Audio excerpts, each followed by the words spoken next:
అదరగొట్టే కారం రంగు రుచి ఆచి కారం పొడి.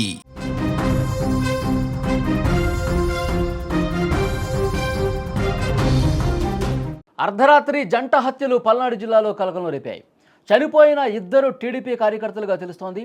దుర్గి మండలం అడిగొప్పలకు చెందిన అన్నదమ్ములు హనుమంతు శ్రీరామ్మూర్తులను గుర్తు తెలియని వ్యక్తులు వేట కొడవళ్లతో వెంటాడి చంపేశారు.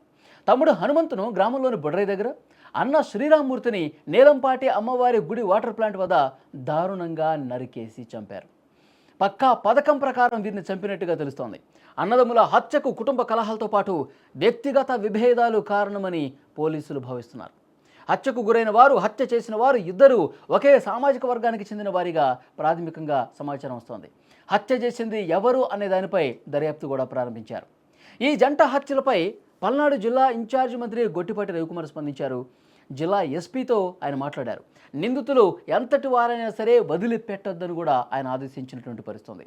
ఈ తర ఘటనలు పునరావృతం కాకుండా పోలీసులు కఠినంగా వ్యవహరించాల్సినటువంటి అవసరం ఉందని చెప్పి చెప్తా ఉన్నారు. కానీ అత్యంత భయం గొలిపేటటువంటి పరిస్థితులు అక్కడ కనిపిస్తూ ఉన్నాయి. నిజంగా ఆ గ్రామంలో జరిగినటువంటి ఈ జంట హత్యలు నిజంగా గ్రామంలో ఉన్నటువంటి మిగతా వర్గాలను ఒక్కసారిగా ఉలికిపాటికి గురి చేసినటువంటి పరిస్థితి ఉంది.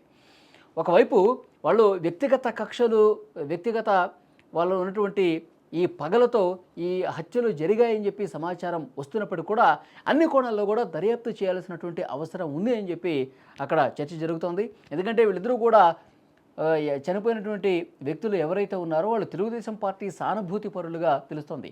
అయితే అక్కడ ఉన్నటువంటి తెలుగుదేశం పార్టీ నాయకులు కావచ్చు, ఇతర కార్యకర్తలు కావచ్చు, వాళ్ళందరూ కూడా రాజకీయంగా ఇది తెలుగుదేశం పార్టీ కార్యకర్తల్ని చంపుతా ఉన్నారు అని చెప్పి కొంతమంది మాట్లాడుతున్నటువంటి పరిస్థితి కూడా ఉంది. సో పల్నాడులో నివురుగప్పిన నిప్పుల అక్కడ వ్యక్తిగత కక్షలతో, రాజకీయ కక్షలతో ఎప్పుడూ కొన్ని గ్రామాలు అట్టుడుగుతూ ఉన్నటువంటి పరిస్థితి ఉంది. సో ఈ హత్యలు కూడా రాజకీయంగా చూడాల్సినటువంటి అవసరం ఉందా? ఎందుకంటే జంట హత్యల కేసులోనే పిన్నెల్లి రామకృష్ణారెడ్డి వైసీపీ సీనియర్ నాయకులు, మాజీ ఎమ్మెల్యే అరెస్ట్ అయ్యి ఆయన జైలుకి వెళ్ళినటువంటి పరిస్థితి ఉంది. సో డెఫినెట్గా అలాంటివి పల్నాడులో జరుగుతూ ఉంటాయి. పగలతో, కక్షలతో ఈ విధమైనటువంటి దుర్మార్గంగా చంపేసే ఘటనలు కూడా గతంలో జరిగినాయి కాబట్టి వాటితో ముడిపెట్టి చూసే పరిస్థితి కూడా ఉంది.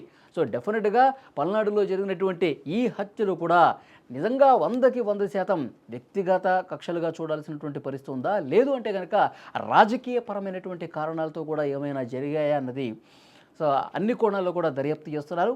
అక్కడ ఉన్నటువంటి తెలుగుదేశం పార్టీ నాయకులు కావచ్చు, మంత్రి గొట్టిపాటి రవికుమార్ ఎస్పీతో మాట్లాడినటువంటి పరిస్థితి. ఎస్పీ కూడా మేము నిష్పక్షపాతంగా దర్యాప్తు చేస్తాం, ఈ హత్యలకు సంబంధించి ఎవరున్నా సరే, ఎంతటి వాళ్ళు ఉన్నా సరే వదిలిపెట్టేది లేదని కూడా ఆయన చెప్పినటువంటి పరిస్థితి ఉంది. 1-2 రోజుల్లోనే పూర్తిగా దర్యాప్తు పూర్తయిన తర్వాత వాస్తవాలు వెలుగులోకి వస్తాయి.